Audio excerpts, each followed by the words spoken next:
In Surah 33, verse 21 of the Quran, Allah declares, "You have indeed, in the Apostle of Allah, a beautiful pattern of conduct for anyone whose hope is in Allah and the final day, and who engages much in the praise of Allah."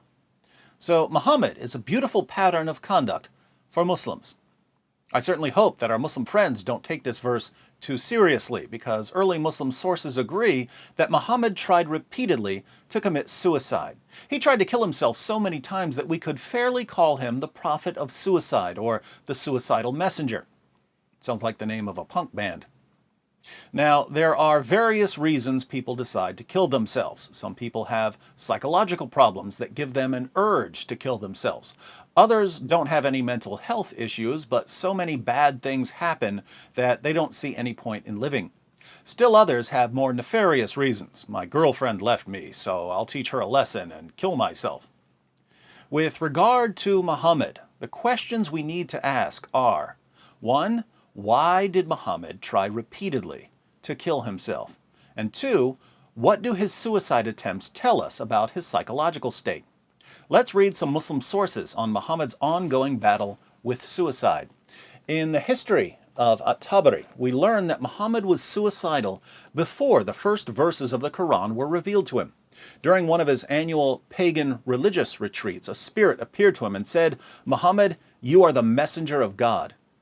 Muhammad then ran home to his wife Khadijah and begged her to cover him. He was so terrified that he contemplated suicide. We read in At-Tabari, volume 6, page 68, "He, Muhammad, said, 'I had been thinking of hurling myself down from a mountain crag. But he appeared to me, as I was thinking about this, and said, Muhammad, I am Gabriel, and you are the messenger of God. Then he said, Recite. I said, What shall I recite? He took me and pressed me 3 times tightly until I was nearly stifled and was utterly exhausted. Then he said, Recite in the name of your Lord who created. And I recited it. Then I went to Khadijah and said, I have been in fear for my life." Notice that Muhammad was already suicidal when Gabriel started revealing the Quran to him. Gabriel had appeared to Muhammad, terrifying him and causing him to think about killing himself, and only then did Gabriel give him the opening verses of Surah 96. But Muhammad was also suicidal after Gabriel began revealing the Quran.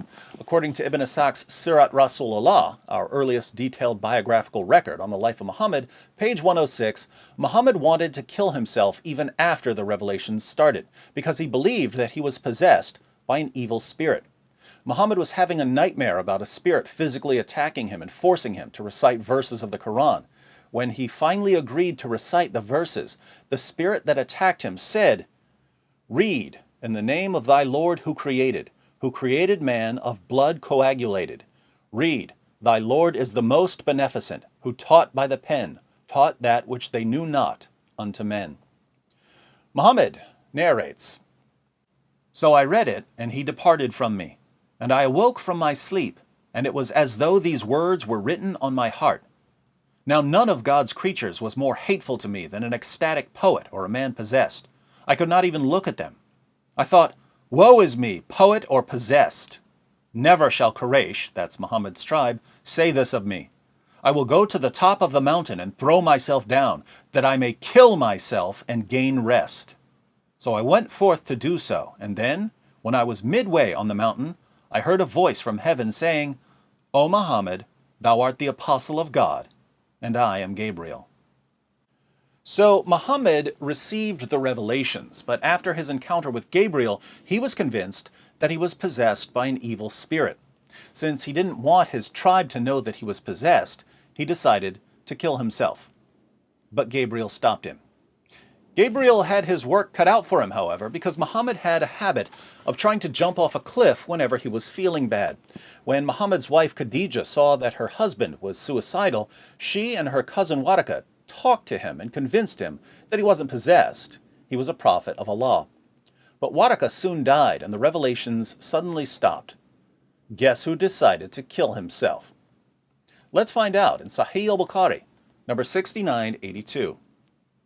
But after a few days, Waraka died, and the divine revelation was also paused for a while, and the prophet became so sad, as we have heard, that he intended several times, we're talking about multiple occasions, to throw himself from the tops of high mountains, multiple mountains, and every time he went up to the top of a mountain in order to throw himself down, notice that he actually set out to kill himself numerous times, Jibreel, that's Gabriel, would appear before him and say, "O Muhammad, you are indeed Allah's messenger in truth," whereupon his heart would become quiet and he would calm down and would return home. So Gabriel had to regularly calm Muhammad down to keep him from plunging to his death. And whenever the period of the coming of the revelation used to become long, he would do as before. He'd head for a cliff. But when he used to reach the top of a mountain, Jibreel would appear before him and say to him what he had said before. Notice that this happened over and over again. Whenever Gabriel didn't show up with a new revelation, Muhammad would climb a mountain in order to kill himself. What can we learn about Muhammad from these passages? Well, when Gabriel spoke to him for the first time, he became suicidal out of fear. So when Muhammad was scared, he wanted to kill himself. After Gabriel roughed him up in his dream and he woke up with verses of the Quran in his head, Muhammad tried to jump off a cliff because he thought that he was demon-possessed, and he didn't want his tribe to make fun of him. So Muhammad would rather die than hear people calling him names. Later, when Muhammad was convinced that he was a prophet and Gabriel would ignore him for a while, Muhammad would again try to kill himself because he thought that Gabriel had rejected him. So Gabriel would have to show up and talk Muhammad away from the edge of the cliff. Muhammad, it seems, was a very needy man with a very fragile psyche. Not surprisingly, the revelations he received had to constantly remind him and his critics that he wasn't insane. Surah 7, verse 184 of the Quran. Do they not reflect? There is no madness in their companion, Muhammad. He is but a plain warner. Surah 23, verse 70. Or do they say he is possessed? Nay, he has brought them the truth, but most of them hate the truth. Surah 34, verse 46. Say, O Muhammad, I do admonish you on one point, that you stand up for Allah, in pairs or singly, and reflect within yourselves. Your companion, Muhammad, is not possessed. He is no less than a warner to you, in face of a terrible penalty. Surah 37, verses 35 to 36. For they, when they were told that there is no God except Allah, would puff themselves up with pride and say, What? Shall we give up our gods for the sake of a poet possessed? Nay, he has come with the truth, and he confirms the message of the apostles before him. Surah 52, verse 29. Therefore remind and preach, O Muhammad, by the grace of Allah, you are neither a soothsayer nor a madman. Surah 68, verse 2. You, O Muhammad, are not, by the grace of your Lord, a madman. Surah 81, verse 22. And, O people, your companion, Muhammad, is not a madman. Remember that these verses were delivered for recitation. Muslims had to recite these over and over. Muslims from the time of Muhammad right down to right now recite verses insisting that Muhammad was perfectly sane. Apparently, Muhammad never realized that the more you tell people you're not crazy and the more you demand that they say you're not crazy, the crazier you sound. Because normal people don't need to go around saying, I'm not crazy, I'm not crazy, I'm not crazy. Normal people don't need to tell people, I want you all to memorize and recite these verses saying that I'm not crazy. So, sorry Muslims, but your prophet sounds really, really crazy. Islam is a religion that flows out of the insecurities and emotional problems of a 7th century, mentally unstable, suicidal caravan trader. Think about the true role of Islam for Muhammad. Muhammad couldn't bear the thought of people making fun of him. Surprise, surprise, in Islam, the penalty for making fun of Muhammad was death. Even today, drawing a cartoon of Muhammad might get you killed.